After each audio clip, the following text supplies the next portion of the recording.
আলাইকুম everyone, welcome back to our channel. আজকে আমরা চলে যাচ্ছি লিচু বাগানে, আর সেখানে যে কি করলাম সেগুলোই আপনাদের দেখাবো। যেতে যেতে আমি আর তাহির পাপা রাস্তার পাশে দাঁড়িয়ে একটু চা খেয়ে নিলাম। গ্রাম্য পরিবেশে এমন কাঠের চুলার চা খাওয়ার মজাটাই আলাদা। এরপর আমরা মেইন রোড থেকে সলিংয়ের রাস্তায় নেমে গেলাম, আর আমরা লিচু বাগানের দিকেই যাচ্ছিলাম। রাস্তা অনেক বেশি ভাঙা থাকার কারণে ইজি বাইক থেকে আম্মু আব্বু এবং আরও যারা ছিলেন আমাদের সাথে নামা লেগেছিল।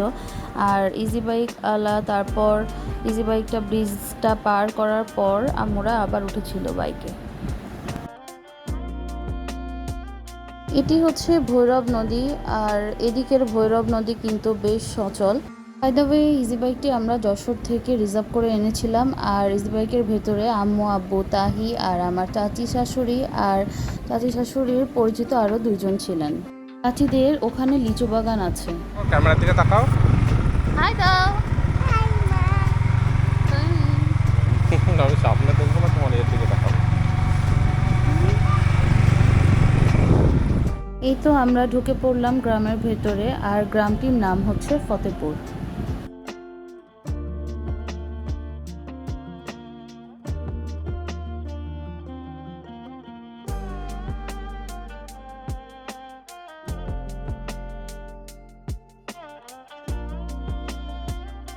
ফাইনালি আমরা চলে আসলাম লিচু বাগানে, আর এখানে এসে তো আমার অনেক খুশি লাগছিল, কারণ আমি এই ফার্স্ট টাইম এরকম লিচু বাগান দেখলাম। আর এখানে ছিল অনেক অনেক লিচু বাগান। এখানে বড় চাচির আর চাচির সাথে যিনি এসেছিলেন ওনাদের বাগান আছে, তো আমরা যত ইচ্ছা তত লিচু ছিঁড়ে ছিঁড়ে খেতে পারছিলাম। আর আমরা কিন্তু লিচু কিনেও এনেছিলাম তাদের কাছ থেকে।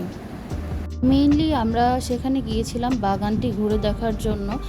আর বলে রাখা ভালো, এখানে আসতে গেলে অবশ্যই আপনাকে ইজি বাইক অথবা অন্য কোনো ভেহিকল ভাড়া করে বা রিজার্ভ করে আনতে হবে। আদারওয়াইজ অনেকটা রাস্তা হেঁটে তারপর মেইন রোডে উঠে তারপরে কোনো যানবাহন পাওয়া যাবে।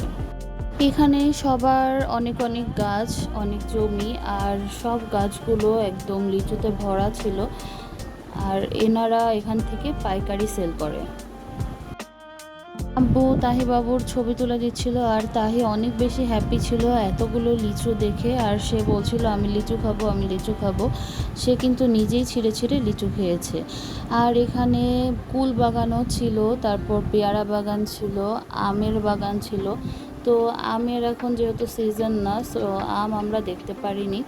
এমন গ্রাম্য পরিবেশ দেখে আমারও অনেক বেশি ভালো লাগছিল, আর তাহি বাবু অনেক বেশি আনন্দ পাচ্ছিল। চারিপাশে হাঁস মুরগি অনেক কিছু ছিল, সব কিছুতে সে অনেক খুশি ছিল। যে তাহি বাবু তার বড় আপু রাকার সাথে অনেক খেলাধুলা করছিল, সব কিছু দেখে অনেক আনন্দ পাচ্ছিল। বাগানগুলোতে দু ধরনের লিচু হয়, একটি হচ্ছে দেশীয় লিচু আর একটি হচ্ছে বোম্বাই লিচু। দেশি লিচুটি দ্রুত পেকে যায়, আর সেটাকে আগে পেরে ফেলতে হয়। বোম্বাই লিচু পাকতে একটু টাইম লাগে।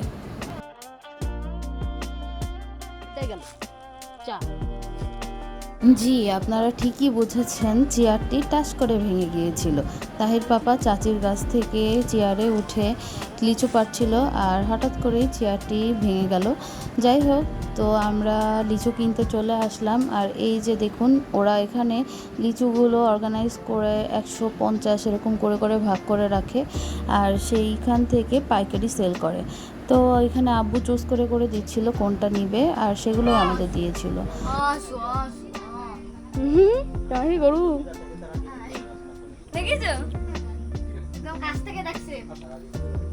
এরপর আমরা আবার ব্যাক করছিলাম। আর এই যে সেই ব্রিজটি, এই ব্রিজটি থেকে পার হওয়ার সময় আবার আম্মুদের নামা লেগেছিল। আর আম্মুরা এই যে হেঁটে ব্রিজ পার হয়ে তারপর আবার ইজি বাইকে উঠবে। এই বাবু আবারও আম্মুর হাত ধরে ধরে হেঁটে ইজি বাইকের দিকে যাচ্ছিল। সে ইজি বাইকে করেই ব্যাক করবে, কারণ রাকা ছিল, সে রাকার সাথে টাইম স্পেন্ড করতে অনেক বেশি পছন্দ করে। মেইন রোডে ওঠার সাথে সাথেই আমরা দেখলাম সেখানে তালের রস বিক্রি হচ্ছে। তো আব্বু বলল তালের রস খাবে, তো আমাদের সবাইকে আব্বু তালের রস খাওয়ালো। আর আমি এই ফার্স্ট তালের রস ট্রাই করেছিলাম, আমার কাছে বেশ ভালো লেগেছিল। একটু ধোয়া ধোয়া গন্ধ ছিল, বাট অনেক বেশি মিষ্টি ছিল, খুব ভালো লাগছিল। আমি আরও একটু তালের রস খেতে চেয়েছিলাম, বাট তার কাছে সব তালের রস সেল হয়ে গিয়েছিল। আমাদের দেখা দেখি রাস্তার থেকে আরও কয়েকজন এসে তার কাছ থেকে তালের রস খেয়েছিল। রসের দাম ছিল পার গ্লাস 10 টাকা করে।